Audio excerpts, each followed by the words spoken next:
Good morning student. हम जो है 9वीं कक्षा का पढ़ रहे थे, दो बैलों की कथा। हमने जो पढ़ा था कि जो दोनों बैल हैं वो झूरी का जो साला है गया अपने घर ले जाता है, वहां उनके साथ कैसे व्यवहार होता है ये मैंने आपको बताया है। उसके बाद जो उनके घर में एक छोटी सी लड़की है जिसका एक आत्मीय संबंध बैलों के साथ जुड़ जाता है, और वो क्यों जुड़ जाता है ये भी मैंने आपको बताया। दोनों बैलों के जो है नाक में नाक फोड़ने की बात घर में हो रही है, तो छोटी बच्ची को उन पर दया आती है, वो दोनों के जो है गले से रस्सी खोल देती है और उनको भागने के लिए कहती है, लेकिन दोनों बैल जो है आपस में सलाह करके मना कर देते हैं। लेकिन लड़की चिल्लाना शुरू कर देती है कि दादा वाले बैल भागे जा रहे हैं। उसके बाद देखो, तुम भी बेताशा भागे। बेताशा होता है होश हवास गवा कर, बिना होश हवास के।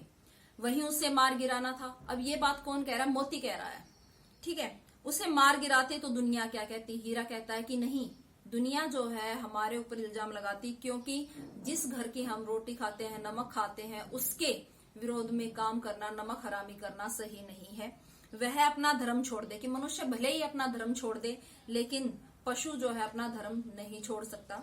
दोनों भूख से व्याकुल व्याकुल बेचैन खेत में मटर खड़ी थी हो रहे थे। खेत में मटर खड़ी थी, सामने जो है मटर का खेत था। रह रहकर आहट ले लेते, रह रहकर आहट, किसी के आने की आवाज को सुन लेते। कोई आता तो नहीं है। जब पेट भर गया, दोनों ने आजादी का अनुभव किया तो मस्त होकर उछलने कूदने लगे।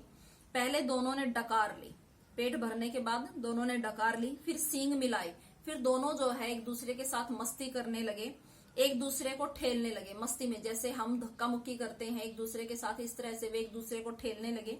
मोती ने हीरा को कई कदम पीछे हटा दिया, यहाँ तक कि वह खाई में गिर गया। मोती जो है खाई में गिर गया। तब उसे भी गुस्सा आया, क्रोध आया, संभल कर उठा और फिर मोती से मिल गया। मोती ने देखा खेल में झगड़ा हुआ चलता है, कि जो मस्ती है वो धीरे धीरे किसका रूप ले रही है? झगड़े का। तो इसलिए मोती भी जो है किनारे हट गया, पीछे हट गया। तो मोती को जो है इसका आभास हो गया कि झगड़े का रूप ले रही है मस्ती। अरे यह क्या, कोई सांड डोंकता चला आ रहा है। डोंकता है, सांड के जो साउंड होती है, जैसे हम सांप की हिस होती है, जो आपका लोयन होता है उसकी रेर होती है, इसी तरह से सांड की जो साउंड है उसको ढोकना बोलते हैं। तो सांड जो है ढोकते हुए डंकार करते हुए आ रहा है। हाँ, सांड ही है। वह सामने आ पहुंचा। दोनों मित्र बगले झांक रहे, एक दूसरे की तरफ देख रहे हैं।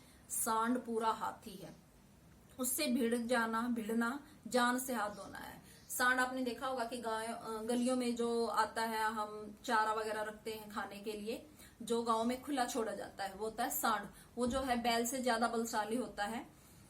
लेकिन भिड़ने पर भी जान बसती नजर नहीं आ रही थी। इन्हीं की तरफ आ भी रहा था। कितनी भयंकर सूरत है। दोनों एक दूसरे की तरफ देखते हैं और बातें करते हैं कि ये तो बहुत ही बलशाली है और इसकी तो सूरत भी बहुत भयंकर है। मोती ने मूक भाषा में कहा, बुरे फंसे कि वहां से निकले तो उससे भी बड़ी मुसीबत आ गई।